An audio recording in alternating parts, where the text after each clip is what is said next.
What differentiates marketing from sensible marketing is the kind of audience that we choose. How many of us really spend the time that is necessary to go ahead and do the audience research before we even think of these promotions?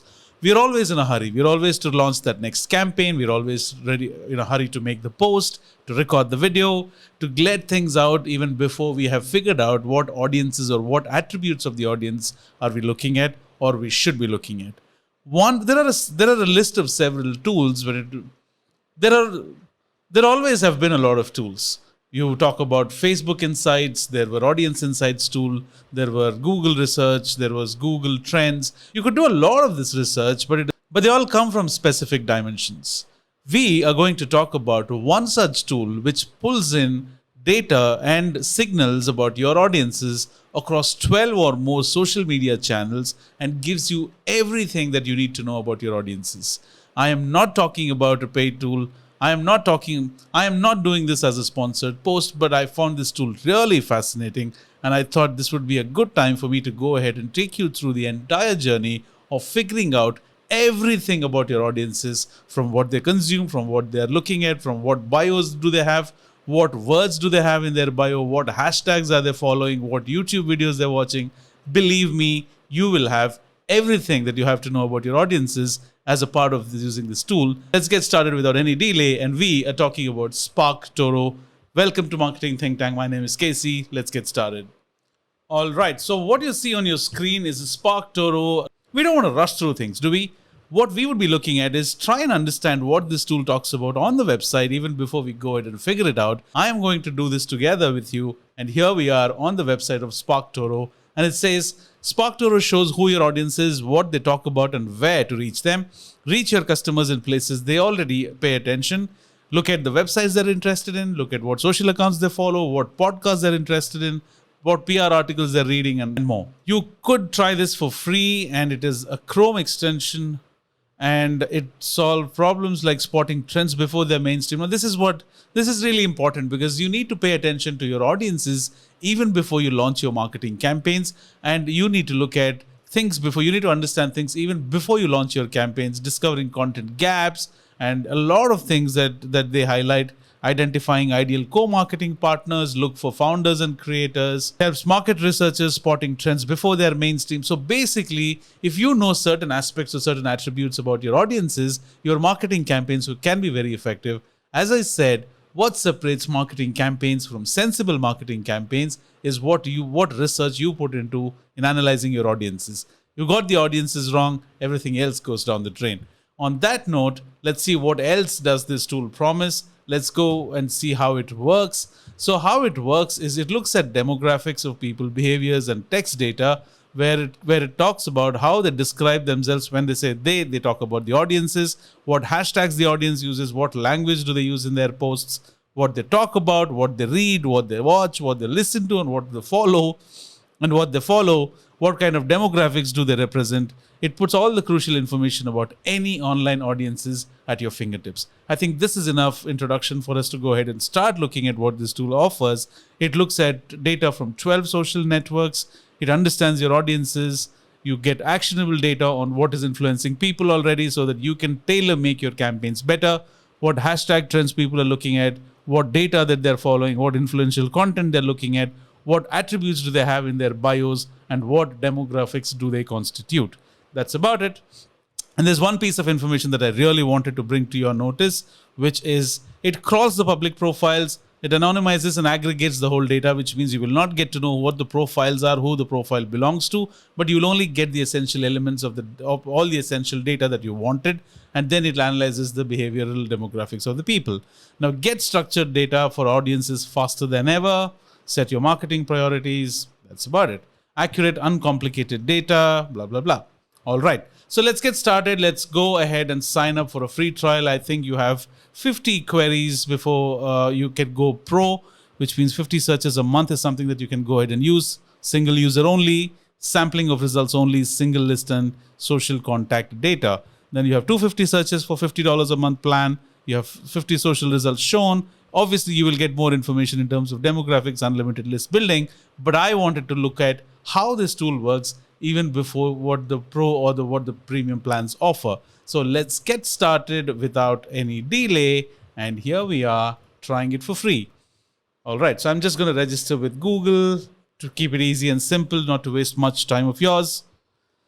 All right, so I work as a consultant or an agency. I'm looking at improving ad targeting, find partnership opportunities, build better personas, improve social media campaigns. I'll choose everything that is applicable. I will finish the registration. All right. So this is an introductory video from Rand Fishkin himself. So let's just come back to that later. All right, so here we are at the dashboard where you have something which talks about my audience frequently talks about. You can put in what your audience frequently talks about to get an audience behavior insight into what your audience is interested in, what they follow, what they read, what they consume, etc. All right, so you have these filters where it says my audience frequently talks about, my audience uses these words in their profile, my audience follows the social account, my audience visits the website, my audience frequently uses the hashtag, my audience analyze a specific website or social account. Now you could do any of these things. Now let's say if you want to look at analyzing a specific website or social account, let's start with this. If my audience is something who I really want to pitch digital marketing services to, I would want to say my audience talks about business marketing, right? And I'm just going to say search. You also have options where you could add a location or compare audiences. We will come back to that later. All right, so here is the overview. Remember, we are in the audience research. Once you were at the dashboard, you put in a search query. You will come back to the audience research tab. The database has found about 55,406 people whose profiles include business marketing. Now look at what these profile talks about. What is the profile of the business? There's 20% of the people are in marketing business. Now these are the top words in bios. Now there is somebody who is already in the marketing business, marketing development, business development, consultant management, right? Now you have, these are the hashtags that they use: digital marketing, content marketing, small business, social media marketing, SMM. Frequently used phrases in their social media posts is marketing strategy, business owners, email marketing, social media marketing, business owner, etc. Now here is what this audience follows, visits, and engages with. They engage with these accounts, which is HubSpot, and then you have Anne Hadley and social media today. Now let's see what happens if I click on this. You will start looking at analyzing a specific website or a social account. Now, if you look at HubSpot, these are all the frequently used bios of HubSpot followers, right? Now, if anything appeals to you, you can go ahead and choose them from here. And websites frequented by HubSpot followers. These are all the websites that followers of HubSpot uses. Now, imagine I am coming up with a marketing product. If I have a marketing SaaS product that I would want to promote, here is a good idea that I could look at. In my display campaigns or in my campaigns or in my targeting, I could use these websites where my ads could be displayed on their websites. Not just that, I could also look at HubSpot's YouTube channel and include that to show my YouTube ads on their channel. You could do a lot of these things because otherwise I wouldn't have known what kind of websites these people go ahead and visit. Now let's go back and choose something else. My audience frequently talks about, or let's say my audience use the word owner, a business owner, right? A founder, maybe. All right. So if I am looking at somebody who uses the word founder in their profile and search an overview of what the audience talks about, founder, CEO, co-founder, CEO, founder, these are all the words in the bios. Hashtags used are these. And then you have, these are all the frequently used phrases. Now, these are all the people that they follow. Some high engagement hidden gems. Now, these are all the people these are all the accounts or the social accounts that my audience engage with. 2% of my audience engage with Startup L. Jackson. And when you click on that, it'll go to that, analyzing that profile, but I'm not looking at that now. Here is what this audience watches, listens to, and rates. Now, this is gold. If you want to run social media campaigns, you need to understand that 13% of your audience engage with Novel, 11.9 people engage with Masters of Scale, 9.5% engage with This Week in Startups. Now, the YouTube channels that they're subscribed to are these, right? Now, if I have a product that I would want to advertise, I would simply go ahead and start putting in these YouTube channels in my Google ad account so that my YouTube ads or display ads show on their YouTube accounts. That's exactly how I would go ahead and promote it. Without this, I would have manually do the research, scratch the surface of a lot of things, and yet not have concrete information as to what I'm doing is right or wrong. Now, in this case, I have clear-cut data that shows me that my audiences, who are owners and founders of businesses, are interested or are following channels on YouTube with respect to these accounts. This is gold for me, right? I could go ahead and do that. All right. Now, press accounts they read is TechCrunch, New York Times, and The Economist. Now, I can go ahead and start looking at targeting these. All right. Now, this is just overview, by the way. And if you want to get more insights, go to Text Insights. 445,000 people whose profile includes founder use these words in the bio, right? Now, these are all ideas that you could go ahead and start targeting your LinkedIn ads or Facebook ads or Twitter ads for that matter. You could also launch a Google Trends using this keyword. You also get a keyword overview of what people are looking at and what people are interested in. You could always export a CSV. Then you have demographics, which is very important as to what kind of demographics these people belong to. You have skills and interests. What are they interested in? Gender and age, education, geography, etc., etc., etc. So based upon these pieces of information, guys, you need to understand there is a difference between assuming things and hoping that these audiences would work versus looking at data where you have raw data to prove that your targeting will or will not work. So this is gold if you ask me. Then you have social. All right, so these are all social media profiles of that my audiences follow. So that could give me some more information about what they could be interested in. Then you have YouTube. I think we've already seen YouTube. Now, these are the accounts or channels that they follow. What kind of podcasts are they following? Are these? What kind of websites are they looking at? They're looking at these kind of websites. Now, that is information that I could use at multiple levels for my targeting. Apart from that, if you want to look at my audience, let's say if I'm looking at people who are into real estate and who are from, let's say, Singapore, and if I would want to do an analysis on that, what I would do is people use these words in their profile, which is, let's say, real estate, right? And let's say founder. I'm not sure if it works with a comma, and I want to add a location. Is located in, let's say, Singapore, right? Real estate is boring. Let's say home improvement, right? And they live in the United States. And I'm just going to do a search, right?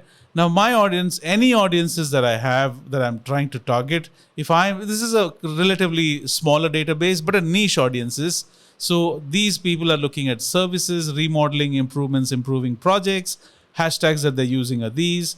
Frequently used phrases are these: kitchen remodeling, improvement projects, etc. And then you have, these are the kind of accounts that they are following, which means that this is information about what they might be interested in. And then I have, these are the accounts, these are the websites that they visit, some niche hidden gems, which is websites with less overall traffic but high relative engagement among this audience. So let's look at what each of these things mean, right? Now, this is pretty understandable. Now, let us look at what is high engagement hidden gems mean. These are the social accounts with smaller overall reach but relatively high engagement among these audiences. Now, my audience that I'm looking at, which is owners or founders of home improvement in the United States of America, are engaging with these social accounts, which relatively have a smaller overall reach, but the engagement is high, which means I could also try and show my ads on these publications or websites or whatever. All right. So these are the websites that they're looking at. So if anybody is living in the United States, is dealing with home improvement and is also interested in house.com, he becomes my audience. So that is how it helps me to go ahead and target my campaigns better. Now, YouTube channels that they subscribe to are these: subreddits, press, etc. That's about it. All right. So this is basically how you can go ahead and export and understand how your audiences work. Agreed, this is not something that you will figure out or master on the first go, but I think the more you use this tool, the more you practice, I think it's going to do wonders for your targeting mechanism and for you to have a system in place when it comes to targeting your ads. Then you have lists where you could create a list of your own. Now, use a list to save social accounts, websites, podcasts, and YouTube channels for outreach and targeting of all kinds, right? Now, you could go ahead and create a list and save social profiles that you think you would want to reach out in the future. Now, let us say if there are, let's go back to the same account, and then let's say My audience frequently visits the website house.com, right? And add a location, and they are from the United States, and search. All right. So 1,266 people who are visiting this website, and they're located in the USA. Now let us look at what their bios are like. The bios talk about, the words that talk about is interior. When it is talking about, now when these accounts have words like these in the bio, it means that they're not consumers. They're having something to do with this kind of business, right? Now, if you want to look at what accounts that they follow on social media, they follow house.com, HDTV, House Beautiful, right? Now, when I click on this, and if I want to save social profiles like these into a list, I can go ahead and add that into the list. So let's do this, right? And I can go ahead and add this to the list if I want to reach out to these guys before. If I am pitching my services to a website called house.com, for example, I would also go ahead and do that for House Beautiful. So I just want to go ahead and create that and add that into a list. Now, these are obviously gigantic lists of accounts with huge social following. So I don't probably think that they would even consider half of what I have to say. But what I would need to do is, if I have a product that could appeal to them in the future, I could do an outreach. And to do that, I need to add them to a list. And this is how I do that in future. So you can go ahead and add that to your lists. The accounts you can save can be exported, filtered, and modified at the click of a button for various reasons. Then custom search is still in beta, but then you can do a test custom search. My audience frequently talks about real estate, and they have things like owner in their profile, and they are located in Singapore. This should throw up a lot of results because Singapore real estate is really booming. It's always been like that. And you could also add a custom field, search field if you want, but I'm just going to test it for the time being. All right. Okay, we didn't find any people that match your custom search. Adjust your search parameters and try again. So let's say real estate and owner, or let's say founder. Let's remove the location. Say test search query. They have found 669 people that meet your search criteria, but to view that, you obviously need you need to upgrade the account. But this is how custom search works, which means a combination of things. Now, custom audiences is something which is really interesting, because if you have ever run ads on social media, when it comes to LinkedIn or Facebook or Instagram, or even Google for that matter, you have audiences like similar audiences or custom audiences or lookalike audiences. This basically is, imagine you have about 10,000 IDs or email IDs of people or phone numbers of people who either are your customers or is the data that you have collected through first-party marketing. Now, when you have that data, you could also figure out lookalike audiences like these. So you could do that with SparkToro by adding them as custom audiences, but you need to have a huge list of social URLs. You have these social URLs, you upload them in a format that is prescribed by SparkToro here. You download this, upload all your data, and then it'll start looking at related social profiles, or it'll give you a list of the overall feedback about or insights about what your audience talks about, so that you get much more information about your audiences and what you should be doing and how your marketing should be going forward. So all in all, I think this tool is an amazing add to your marketing tech stack. And if you're not already using this for your audience related insights, I strongly urge you do it. My name is Casey. If you have any questions or if you want me to make a video about anything specific, I'm always here. Thank you so much. Until next time, ciao.